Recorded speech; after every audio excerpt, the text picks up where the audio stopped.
Welcome to On Texas Football, special live edition. I've got myself and CJ Vogel. We'll be taking your questions, but first we want to get through some stuff that just happened at Moncrief Newhouse at Steve Sarkisian. Met with the media briefly. CJ Vogel of On Texas Football was there. CJ, welcome in, bud. How we doing? Happy Tuesday. Yeah, happy Tuesday, day after April Fool's. Boy, he started it off this morning with talking about Quinn Ewers a little bit, but then he was asked about some guys that are impressing otherwise, and one name came up that, we saw him first out of the gate that very first day, and he's looked good ever since, and that's Ryan Wingo, the young wide receiver out of St. Louis. Yeah, he was, certainly complimentary of Ryan Wingo and kind of that aura around the five-star wide receiver out of St. Louis. It was interesting. The question was whether or not any of these, early enrollees have kind of stepped or kind of shown that they're going to be leaders on this 2024 Texas roster. And Sarkisian, I wouldn't necessarily dodge the question, but he said, it's still early. They're still, there are only 7 practices in to their time as Texas Longhorns. There's plenty of room to grow in the sense that they'll have, 8 more practices to go this spring. Multiple scrimmages, a spring game, and then you'll dive on into, summer conditioning, and then you'll get an idea of what it's like when the rest of this group comes into campus, plus Silas Bolden in the summer. But he did mention Ryan Wingo, and he did mention if there was one guy that I can really kind of point out right now and say, yeah, he's making a lot of noise and has caught my eye so far, it's Ryan Wingo. And I think, Bobby, that's no surprise for me. That's no surprise for you. As we've talked about it over the past couple of weeks, Ryan Wingo is a guy who, if you watch him just kind of strut across the field, it's easy to tell that he's going to be a massive player for the Longhorns. Here's the quote. I would say the one guy that has probably shown up the most in my eyes would be Ryan Wingo. I feel like the last week he's really starting to make some plays, and you're starting to see that size and speed and athleticism. It's the perfect combination of what you want as an outside wide receiver in Sarkisian's offense, which kind of favors those smaller, stringier, kind of wiry wide receivers. Ryan Wingo's not necessarily of that build, but he still provides that speed and explosiveness. Yeah, it was interesting because he was one of the guys, the very first one we mentioned after that very first practice. We said, is there anybody out there that looks different from there as a true freshman? I literally went on the record and said, I think he's the best wide receiver prospect Texas has signed since Roy Williams. There's Albert Pola there. And I knew that, knowing, frankly, that Xavier Worthy was absolutely just broke the 4.21 at the NFL Combine. It's not that Xavier Worthy, it doesn't mean that Ryan Wingo is going to be a better college player. It just means he has that kind of ability, in my opinion, CJ, to be that high of a draft pick, because he does have that size. He does have that speed. He does have all of that. So he's definitely starting off. Sark also mentioned Trey Wisner, another guy that we've mentioned over and over on this podcast and video cast.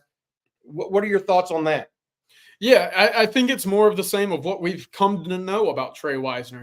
He's a great team player. He's going to work his butt off, and he's going to give you everything he's got. And as a result, you start to see plays being made from Trey as a result of that. I thought it was really interesting. Sarkisian said, could he be that Keelan Robinson kind of mold that we saw from a year ago? Sark said maybe. You know what? We'll see how the spring progresses there. But for now, I certainly know that he's going to be a contributor on this football team because he gives effort every single day. The quote for Trey was, he is right at the top of one of the hardest workers on our team. That guy goes for it every day, every rep, and it's paying dividends for him, and he's going to be a really good runner. So it's part of that thing that you continue to hear Sarkisian talk about guys that give maximum effort, and you see that kind of line up on the field as a result. Trey Wisner kind of continuing that mold of running backs at the University of Texas that do more than than run the football. I think it started with Roshan a few years ago. We saw him making plays on kickoff. We saw him making plays on punt. Now you start seeing these guys a little differently make their impact across the field, whether it be Keelan Robinson a year ago on kickoff and punt return as a gunner, making plays on kickoff coverage team, out of the backfield as one of those kind of hybrid slot backs as well. So Really interesting stuff about Trey Wisner, but I certainly believe, Bobby, that we're going to see him on the field somehow, some way this year.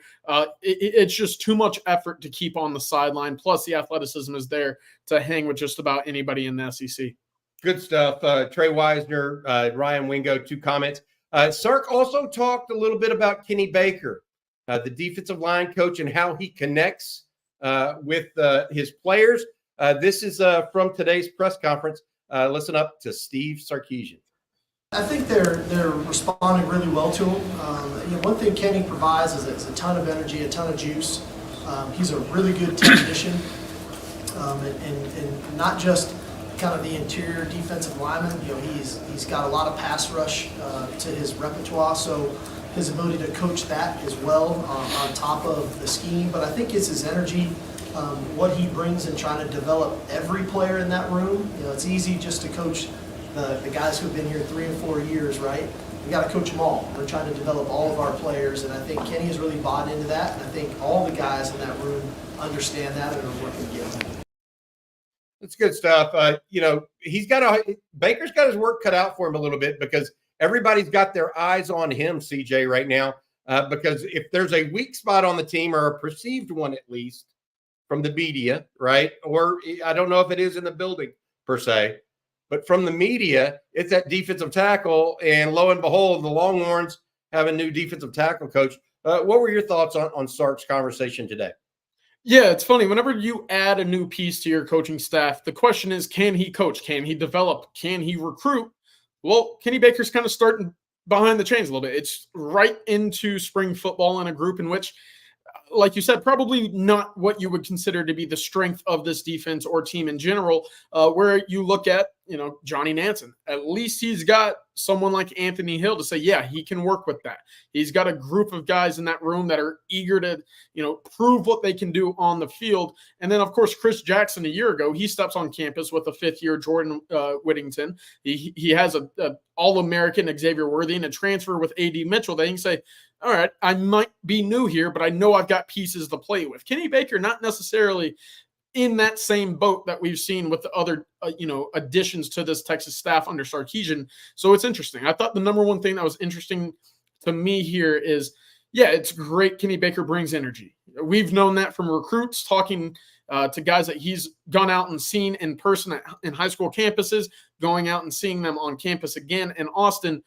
We know that he's kind of got that aura around him to say, yeah, I'd like to play for this guy, but can he coach? And with the guys that he has on roster right now, the question is, can you get them into a step above from where they were a year ago? Because, again, Texas hasn't added anything other than Tia Savea to that Texas defensive line room. And even at the moment, I don't necessarily think Tia Savea is going to be that big-time piece that puts Texas defensive line over the top. Will he play? Will he contribute? Will he be a good piece?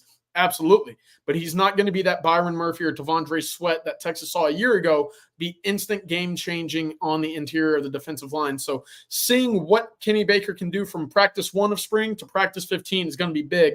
Right now through, 7 practices, Sarkisian with some praise there, but surely a long way to go in that regard.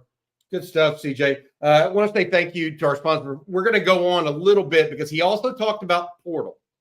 And so you're talking about Tia Savea and the portal and what they got there. I want to talk about that next, but first I want to say thank you to our sponsor. That's Mark Saunders, Texas All-State agent. Here's some good news. Mark Saunders is the only insurance agent you need. Everything for your home, car, and boat, to your motorcycle, RV, and ATV. Call Texas All-State agent Mark Saunders' office today. 512-218-8571, located right there in Austin and Round Rock. 512-218-8571.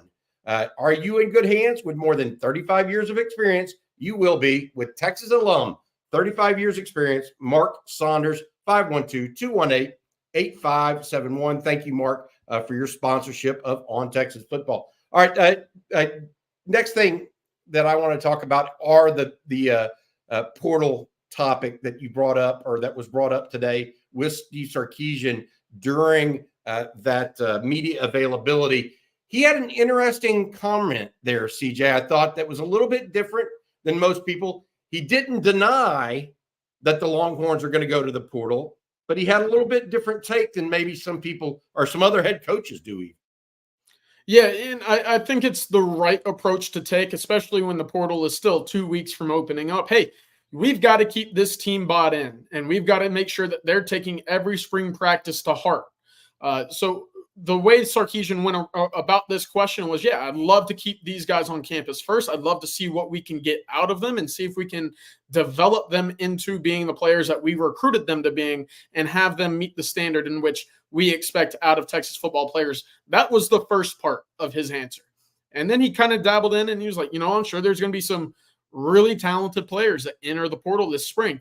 Will they be fits at Texas? I'm sure that there will be plenty of players with the talent that will be able to play at Texas.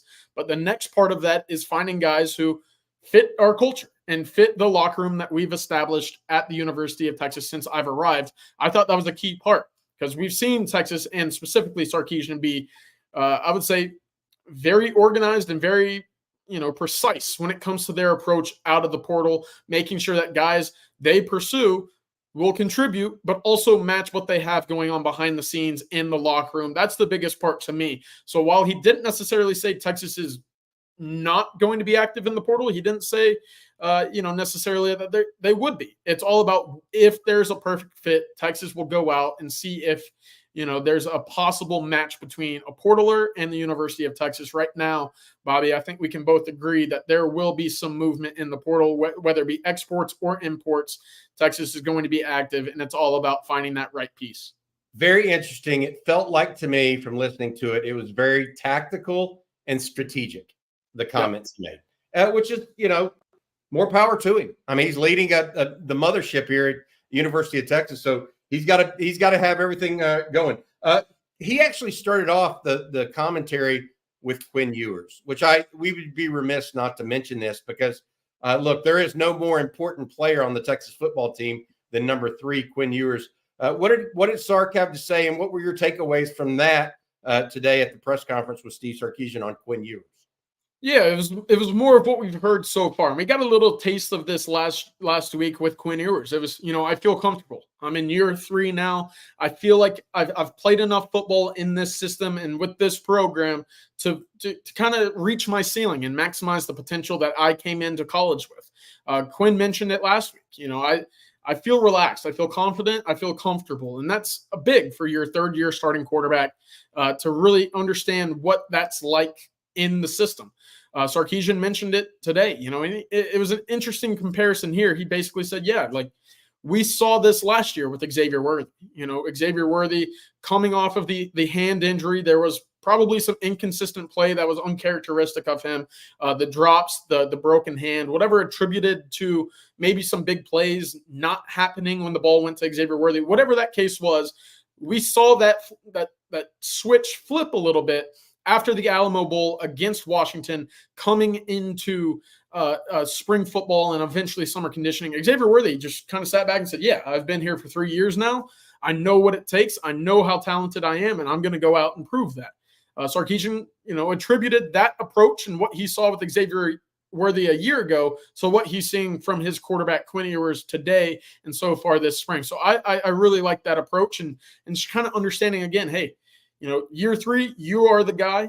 We're going to get you through whatever we have to do off the field, but on the field, go out and play the ball that you feel the most comfortable doing. And that's the best way you can allow Quinn Ewers to reach the ceiling that we, I would say, expected coming out of high school. Several hundred people have joined us here in the last 5-10 minutes. So I want to recap what we're going over here. It's the Steve Sarkisian media availability post-practice today. A couple of news and notes out of the gate. Ryan Wingo and Trey Wisner, both identified by Steve Sarkisian as guys that have had a really good spring thus far. Wingo, he said, the best of the freshmen, at least the one freshman he could point to that has kind of stood out above the rest. Wisner just being identified as a hard worker that is very much a team player at this point. Then obviously we just heard a little bit. If you rewind on this, you'll hear a little bit of Kenny Baker. Or about Kenny Baker, the new defensive line coach, and how he feels, or how Sark feels he is fitting in to the team. I want to say this real quick. If you get a chance, please, whether you're listening to us on Twitter or on text or on YouTube, please like and subscribe. Come visit us or go to the website on TexasFootball.com. We're there each and every day as well. CJ's got write-ups, as well as Jerry Hamilton, who is on the road covering recruiting. He and CJ are going to have a recruiting notebook up later today. All right, CJ, next thing I wanted to bring up, early enrollees in general is something that Sark talked about today. What were your news and notes on that one? Yeah, it's one of those things where you start understanding how quickly spring football and college football in general is to these early enrollees. And while you like to hear about the Ryan Wingos of the world, not all recruits come in, earning the praise of their quarterback 6 or 7 practices into spring session. So for me, what I was interested to hear from Sarkisian is, all of these guys I've had no issues with when it comes to their effort and attentiveness in practice. I think that's the big part, because things are coming at you quick. You have to learn the offense. You have to learn where to line up. If you're on the offensive side of the ball specifically, what's this scheme? What do I do against the zone? What do I do against man coverage? Is my release going to disrupt the routes of other people on the offensive wide receiver spot? And I think that's interesting, because Sarkisian, again, kind of made the point to say they're all working very hard, and they're all showing that they're coming in, doing it at 100% or 100 mile per hour speed, which is what he wants. He wants these guys to go quickly because they can correct things. But if you play timid, you play scared, you play without confidence, your performance on the field will lack. So through 7 practices, Sarkisian mentioned that was something that was really standing out to him of this early enrollee bunch across the field. They're playing quick, they're playing loose, and they'll correct their mistakes if they make them. Of course, there will be. They've only been on campus for about in pads for about 2 weeks now. Today was their 4th padded practice. So really interesting to see and hear just how quickly these guys are up to speed and what we can hear from them for the next 2 weeks moving forward. What did he have to say specifically about today's practice? Because to your point, this is the 7th practice. We're almost halfway home. They have a scrimmage coming up on Saturday that Sark confirmed to us. We had heard that it would happen and had reported that a scrimmage would be happening on Saturday. He confirmed that in his media availability today. What were your takes on what he said about today's practice in general, though? Yeah, it was interesting because the first 2 weeks of spring football, you normally set aside for installation, kind of understanding the schemes, the concepts, the routes, etc. Today, as you get into week 3 and practice 7, practices become a little bit more precise in what you're practicing specifically. Today, Sarkisian said, we're starting to work on our 3rd down situation, our red zone stuff, and we even got a 2-minute drill in as well. Sarkisian said it was a tough practice, and for good reason. These are specific schemes that they're going against to ensure that the Texas guys get a look at them early and often this year, prepping for the 2024 fall season. So when you talk about kind of the issues Sarkisian had in the red zone a year ago, hey, at least they're getting a quick and early start on that to remedy the solutions now rather than waiting for fall camp to come around. This was similar to what we saw a year ago when Texas defensively couldn't get off the field on 3rd and 4th downs. That was a big issue in 2022. Texas continually allowed opposition to stay on the field, that wore them down over time, and we saw that defense suffer as a result. Well, what did they do? PK sat in the lab all offseason long. He said, how do we get these guys off the field? Is it extra pressure? Is it different looks? How do I use Anthony Hill coming in? Do I need to switch my defensive looks in the secondary as well?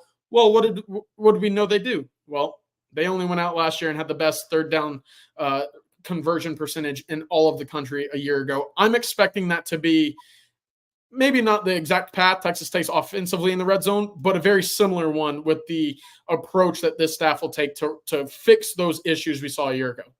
Yeah, good stuff, CJ. Again, Ryan Wingo and Trey Wisner being pointed out today by Steve Sarkisian at the media availability. Also talked about Quinn Ewers' comfortableness as a player at Texas now and how that is kind of shining through. Also mentioned a little bit about the portal. Texas will be going portal shopping, we believe. But Sark had a little bit different take on it. So good stuff. All right, we're going to get to y'all's questions now. Take about 15 minutes worth of questions. Get to them. Let's start with a super chat from Cliff Beckman. Thank you, Cliff. Who do you think we are or are you hearing will be the leaders on offense and defense, replacing the guys headed to the NFL? Great job as always, guys. Hook 'em. We talked a little bit this morning on Coffee and Football, CJ. Clearly, they want Quinn Ewers to be one of those guys. I think they want David Benda to be one. That's one of the reasons why he's the only defensive player thus far they've put out to the media this during spring, right? Beyond that, I think you're going to be looking at Jake Majors, Kelvin Banks as real possibilities. On defense, Barron Sorrell, Anthony Hill, Michael Taft, maybe Jahdae Barron. Any names that you would add to that list or think maybe might need to be subtracted even? Yeah, I'll start on the defensive side of the ball. There are three that really come to mind with a pair that are kind of, if you call them backup leaders, your team is in a very good position. Defensively, it's Barron Sorrell on the edge, David Benda in the linebacking group, and it's Michael Taft back deep. That's a guy who in drills will correct younger guys to ensure that they're getting the rep right, even if the coaches aren't looking at you. That's something that you talk about, the culture of this program and the direction in which it's heading.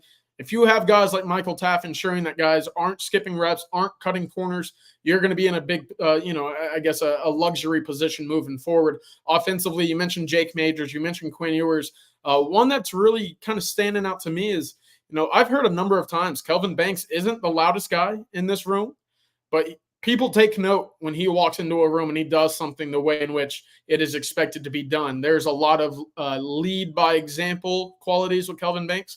And of course, that adds up when you see these early mock drafts and early first round looks at what the 2025 draft will look like. And you see Kelvin Banks' name slotted somewhere in the middle of that draft. Teams and players are going to look at him and say, he's the example for how it is whenever it comes to being an NFL prospect. I need to take note and follow suit. Good stuff, CJ. All right, we're going to take a couple more questions and answer those as best we can. I'm Bobby Burton, speaking with CJ Vogel. Let's go with Todd Lacey. I'm one to focus on areas that can cost the team.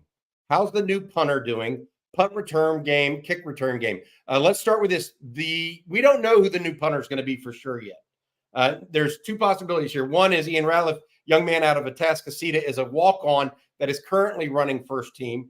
But Michael Kern, the scholarship guy, doesn't come in from Fort Lauderdale, Florida's St. Thomas Aquinas. He's not already on campus, so he won't join until summer. So we don't know exactly what's going to happen there. And then there's the fact that I've heard that Jeff Banks has been looking at the portal for a potential punter as well. So, Todd, to be fair, we don't know about punter. It's unfair to just focus on one guy right now, I think, because once all the people are on campus, then it becomes the real dogfight. Punt return game, CJ, you and I both went to practices, kickoff return. It looks like punt return is going to be down to, at least from my vantage point, Isaiah Bond, the transfer from Alabama, and then also young man out of DeSoto, Jonte Cook. Those two have been 1-2 in every punt return drill I've seen, and we're hearing Matthew Golden as the primary kick return guy. Is that what you've got as well?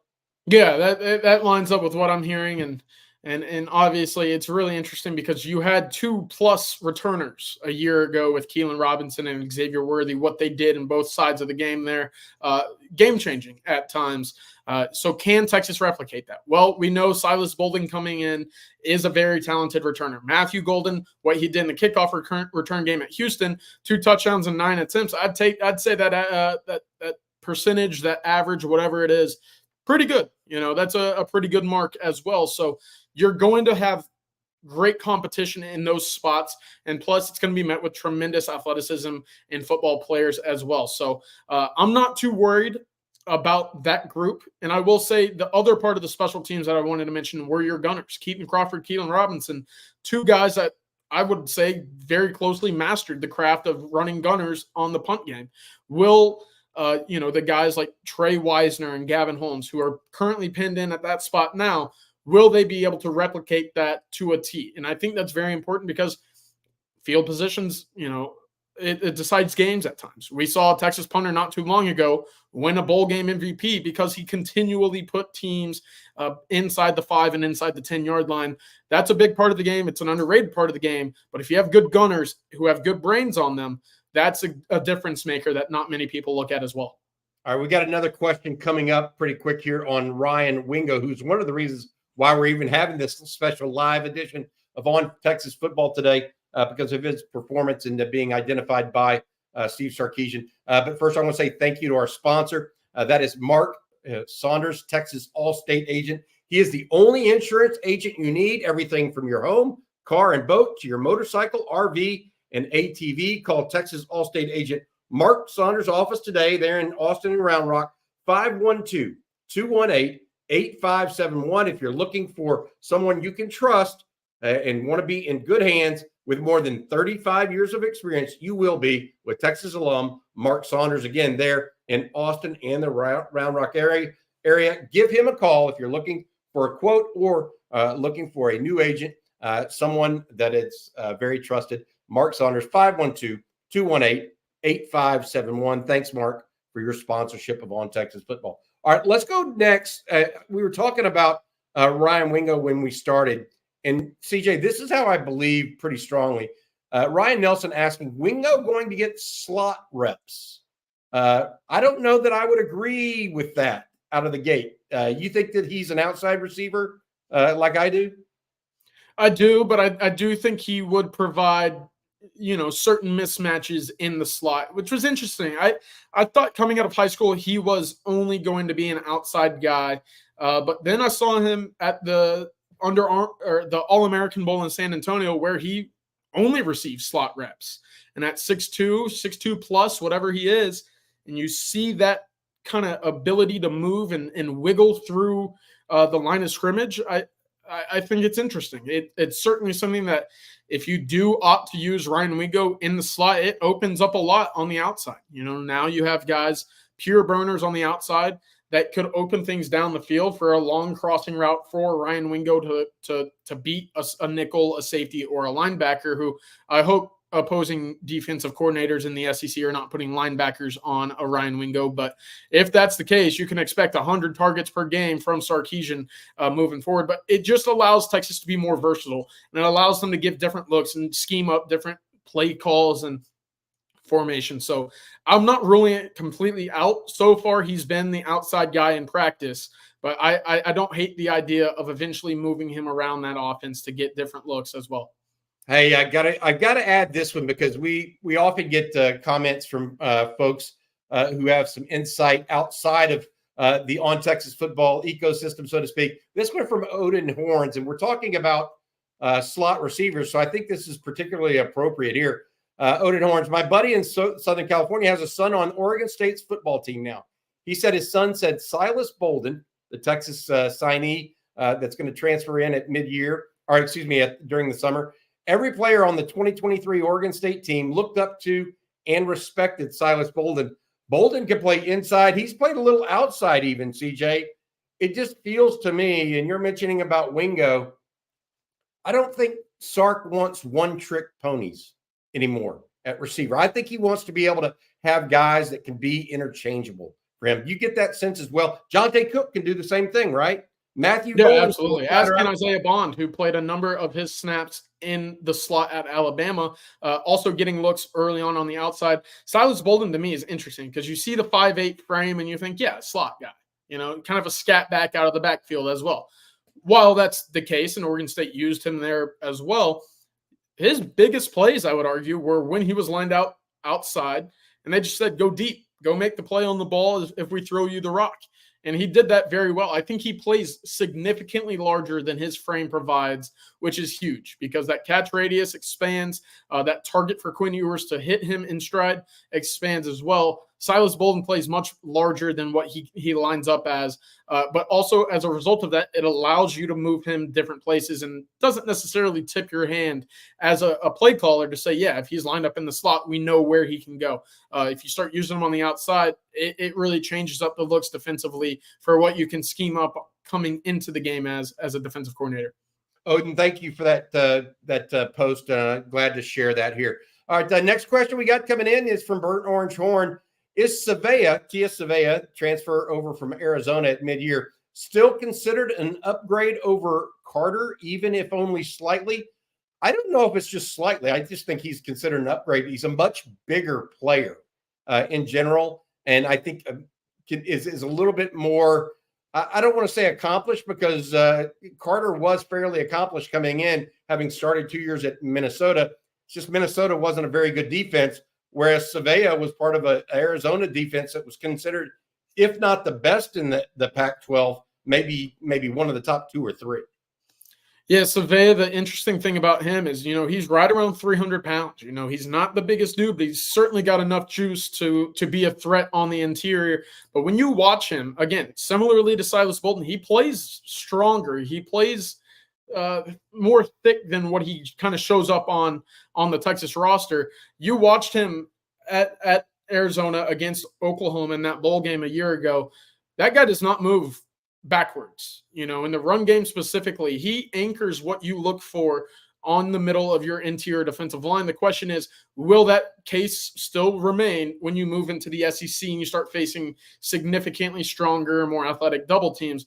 That to me is kind of the question mark. And while I think he's going to be a good rotational piece, I'm not expecting him to be that guy that can step in and be a Byron Murphy or Tavondre Sweat. Those guys are one-off kind of freaks of nature that come around only once so often. That's the goal, is getting more of those guys onto campus. But right now, the way to bridge those high school guys into becoming consistent key pieces of your interior defensive line is to have guys like Tia Savea to allow them time to develop behind the scenes while still giving you quality, snaps, series, and possessions when the games come around.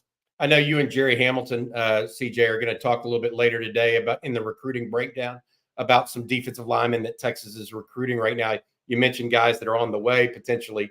So that's going to be a good topic. But Savea, we may need to see what happens in the portal this offseason to see what else happens there for the Longhorns. All right, super chat from Aloha Traveler. Thank you. Aloha, fellas. Just want to say how much I appreciate your work since this channel started. Many think Ewers will end up in New York, as in the Heisman Trophy ceremony. He needs 3,800 yards and 40 TDs, in my opinion. Is that possible for him this year? That seems, I don't know if is that possible, CJ? That's like an extra 500-600 yards, an extra 20 touchdowns or 15 touchdowns. You think Quinn can make that big a jump in a single year?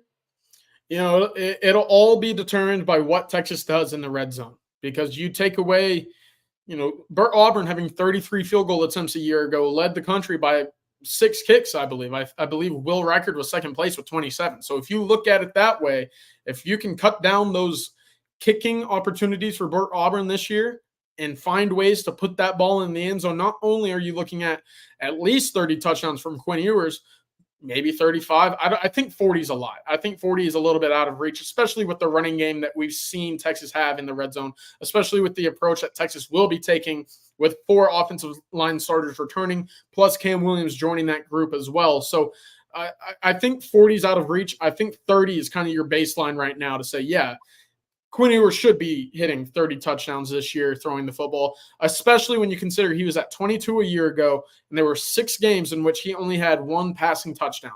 That was Wyoming. That was Rice. I believe Iowa State even was in that mix.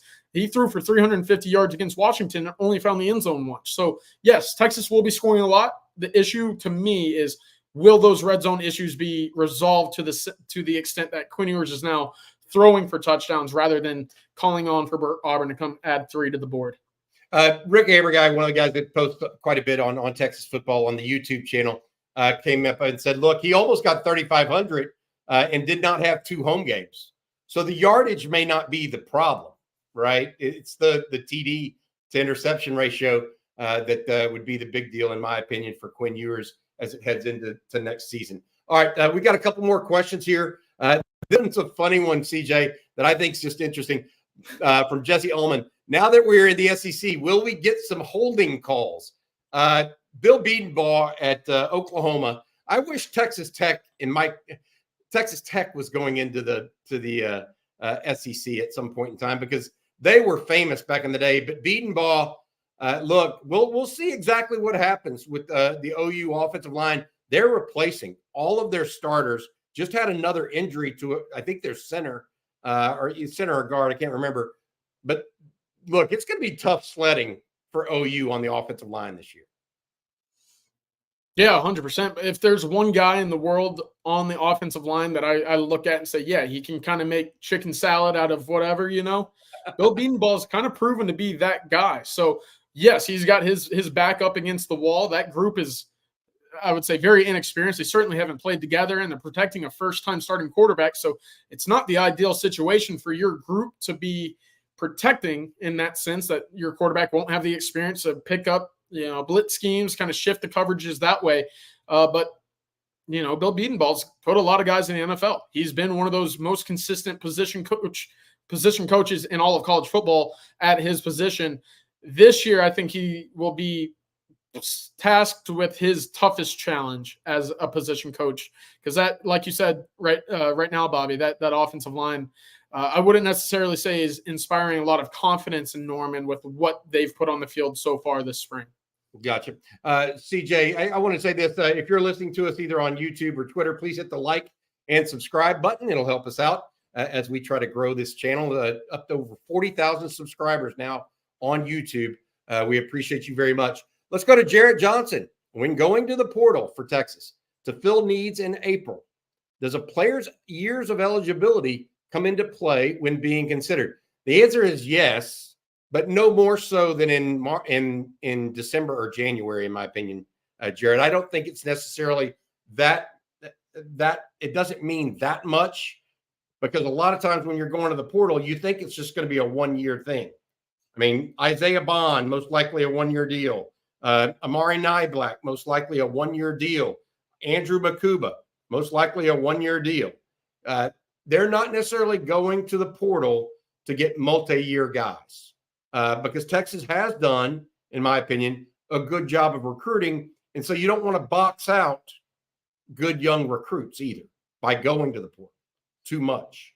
And I think Steve Sarkisian, we mentioned the terms strategic and tactical earlier in this show when describing him, and I think that's very much part of the equation. So I don't know that they're necessarily looking for multi-year guys either in December or April-May time frame. By the way, the portal does reopen here in just 2 weeks. April 15th, it gets started again. So it actually predates and opens before Texas has the spring game on April 20th. So that'll be interesting. All right, CJ, I want you to do a quick recap for the people that have joined us about Steve Sarkisian's press conference earlier today, just some of the high points that you hit. Yeah, Ryan Wingo received praise as probably the one freshman really standing out consistently through 7 practices on this Texas roster. Of course, the combination of size, his speed, his athleticism, plus his hands, which I think are a very underrated part of his game, really starting to make some plays early on. There will be a scrimmage on Saturday. We'll see if we hear anything about him. I would expect that we do based off of these comments earlier today. Trey Wisner received praise once again. Again, just a guy that gives a lot of effort, a guy that's always around doing the extra piece of work that puts him over the top of some guys that might have a little bit more athleticism than him at the moment. But Trey Wisner, and this has not been the first time we've heard Sarkisian, kind of toot the horn for Trey Wisner this spring. So should give you an indication of how highly regarded he is in the Texas coaching room right now. Of course, Quinn Ewers was also mentioned, just coming into year 3, starting to feel more confident in his approach. Kind of likened it to Xavier Worthy a year ago, coming in after what might have been a rocky 2022 season for Xavier Worthy. Came in saying, this is the year that I'm going to make noise and really kind of take it upon myself to be the best I can be. Sarkisian said he kind of sees that same kind of approach right now with Ewers, which is certainly encouraging. And of course, the final one, Kenny Baker, I wanted to touch on one more time. A lot of energy, a lot of intriguing approaches that he takes to this group. What's the key here is teaching the guys on campus now to develop them for the future, whether that be a Sadir Mitchell and Alex January, Dre Bledsoe, Aaron Bryant, making sure that they're continuing to take the necessary steps for not only this upcoming year, but the years beyond that to ensure this group remains a strength moving forward. All right, good stuff, CJ. Thank you so much.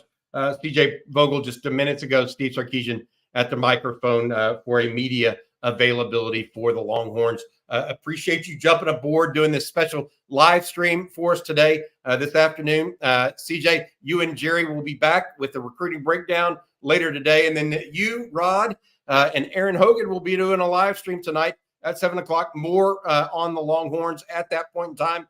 If you want to visit us in the meantime, visit us on TexasFootball.com. That's where CJ, myself, Jerry Hamilton, Blake Monroe, and others all online talking about the Longhorns. For CJ Vogel, I'm Bobby Burton. Special thanks to our sponsor, Mark Saunders of Allstate. For us, thank you so much for listening. This has been On Texas Football. Hook 'em. Oh.